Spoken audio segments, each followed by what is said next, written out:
The wind howled across the endless Wyoming plains, carrying with it the bitter sting of winter and the faint, acrid scent of something burning far in the distance. In the dim glow of a fading sunset, a girl stood alone by the side of a desolate dirt road, her thin frame shivering beneath a tattered jacket that barely clung to her shoulders. Her name was Ellie, though she hadn't heard it spoken with kindness in years. She was 16, but the weight of her life made her feel ancient, her eyes hollowed by hunger and heartbreak. In her trembling hands, she clutched a crumpled piece of cloth, stained and worn, as if it were the last thread tying her to something human. "I'm just trash," she whispered to the empty sky, her voice breaking, barely audible above the wind. She didn't expect anyone to hear her. She didn't expect anyone to care. But fate, as it often does, had other plans, and just beyond the curve of the road, a rancher's truck rumbled closer, its headlights slicing through the dusk like a beacon she didn't yet know she needed. If you believe in kindness, second chances, and the power of a single moment to change a life, please hit that like button, leave a comment, share this story, and subscribe to Kindness Speaks. Your support helps us share more stories that remind the world of the beauty in humanity. Ellie's story wasn't one that began with hope. Born to a mother who loved her fleetingly between bouts of addiction and a father she'd never known, Ellie had learned early that the world was not a gentle place.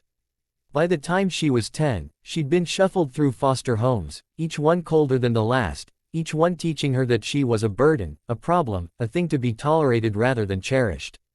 The last home had been the worst, a cramped trailer where the foster mother's sharp words cut deeper than the hunger pangs that gnawed at Ellie's stomach. She'd run away 2 weeks ago, her only possessions stuffed into a plastic grocery bag, a single change of clothes, a cracked photo of her mother from better days, and the tattered cloth she now held, a remnant of a baby blanket her mother had once wrapped her in. She didn't know why she kept it. Maybe it was proof she'd been loved, once, even if only for a moment. The road she stood on now was a nowhere place, a stretch of cracked earth between towns too small to matter, and Ellie had no plan, no destination. She just walked, because standing still felt like giving up, and giving up felt like admitting the world was right about her. The cold was merciless, seeping into her bones, making her fingers ache as they gripped the cloth. She hadn't eaten in 2 days, and the dizziness was starting to blur the edges of her vision. She stumbled, her sneakers catching on a rock, and fell to her knees in the dirt. The cloth slipped from her hands, fluttering to the ground like a wounded bird. She stared at it, her breath hitching, and the weight of everything, every rejection, every cruel word, every night spent wondering why she wasn't enough, crashed over her like a wave. "I'm just trash," she whispered again, tears burning her eyes, though she was too dehydrated for them to fall. She didn't see the truck until its headlights washed over her, bathing her in a harsh, unforgiving light.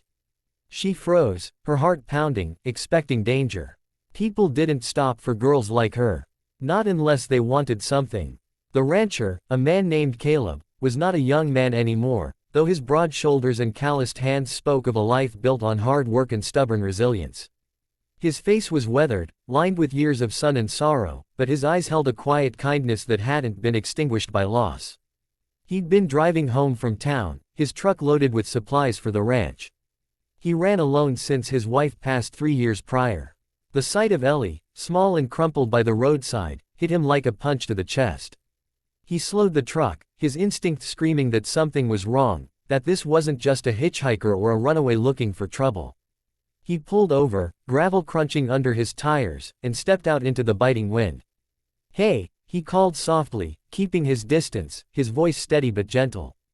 Ellie didn't move, didn't look up, her body curled protectively around the cloth as if it were all she had left. Caleb's heart sank. He'd seen broken things before, calves caught in barbed wire, horses too sick to stand, but this was different. This was a person, a child, and she looked like the world had chewed her up and spit her out. He approached slowly, his boots scuffing the dirt, and knelt a few feet away.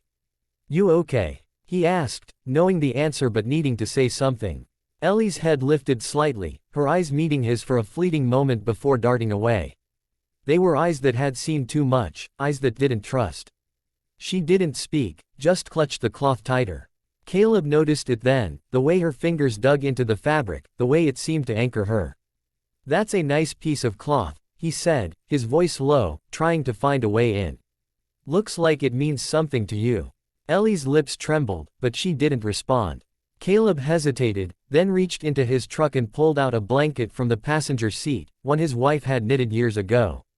He draped it over Ellie's shoulders, careful not to touch her, and stepped back.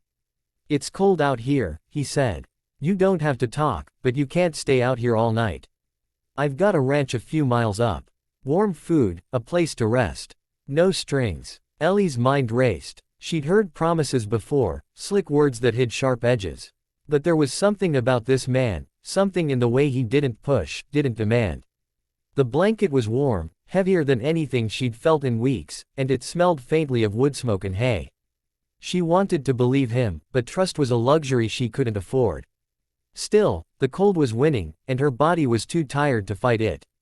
She nodded, barely, and Caleb helped her to her feet, guiding her to the truck without a word. The drive was silent, the only sound the hum of the engine and the wind rattling the windows. Ellie kept the cloth in her lap, her fingers tracing its frayed edges, as if it could keep her safe from whatever came next.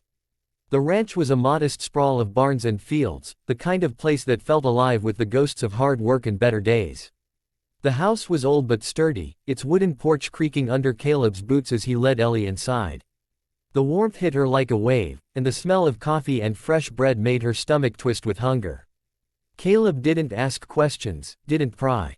He set a bowl of stew in front of her, thick with potatoes and carrots, and a slice of bread that was still warm from the oven. Ellie ate slowly, her hands shaking, afraid it might disappear if she moved too fast.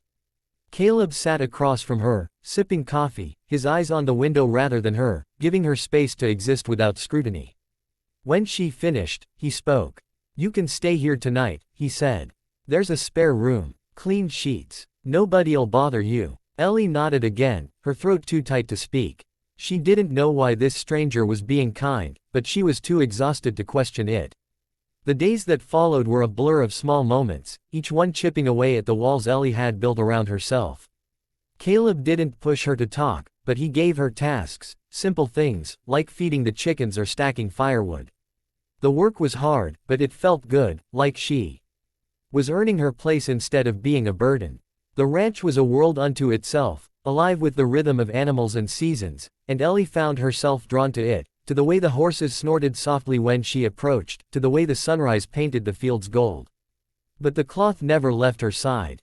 She kept it tucked in her pocket, or draped over her shoulder when she worked, a silent reminder of who she was, or who she feared she was. Caleb noticed, but he didn't ask. Not yet. The turning point came on a quiet evening, nearly a month after Ellie arrived. She'd started to talk more, small sentences at first, then stories, halting, guarded tales of foster homes and hunger, of a mother who loved her but couldn't stay clean, of a life spent feeling invisible. Caleb listened, his face unreadable but his eyes soft, and Ellie felt something shift inside her, something dangerous and fragile, like hope. That night, as they sat by the fire, Caleb pulled out an old wooden box from a shelf. "I've got something to show you," he said, his voice quieter than usual. He opened the box and lifted out a folded piece of cloth, faded but carefully preserved. Ellie's breath caught. It was similar to hers, the same soft weave, the same delicate embroidery along the edges. Caleb unfolded it, revealing a tiny, hand-stitched name, Anna. His wife's name. Caleb's voice was steady, but his hands trembled as he spoke. "Anna made this when she was pregnant. We were gonna have a daughter, but she didn't make it. Neither did Anna, in the end." His eyes met Ellie's, and for the first time, she saw the depth of his loss, the weight he carried. She'd want someone to have it. Someone who needed it. He held out the cloth, and Ellie's heart stopped. She reached into her pocket, pulling out her own cloth, her hands shaking as she unfolded it. The embroidery matched, the stitches nearly identical. "My mom," Ellie whispered, her voice breaking.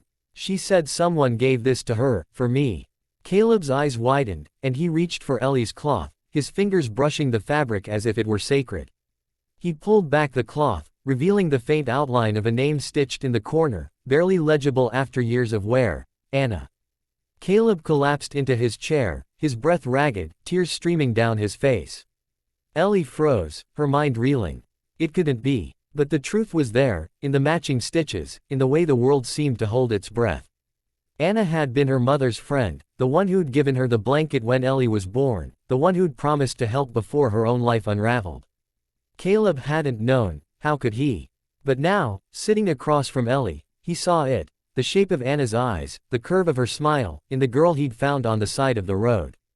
Ellie wasn't just a runaway. She was a piece of Anna, a piece of the life he'd lost, delivered back to him by a twist of fate. The months that followed were a slow healing, for both of them.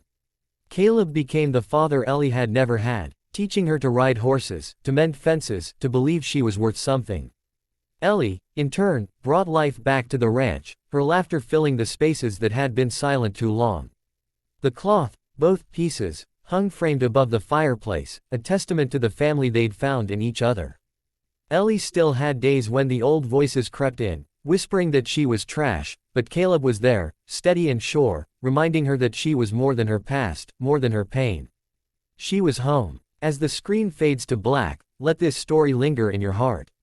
If Ellie and Caleb's journey touched you, if it reminded you that kindness can rewrite even the darkest stories, please hit that like button, share this video, and subscribe to Kindness Speaks. Your support keeps these stories alive, spreading hope to those who need it most.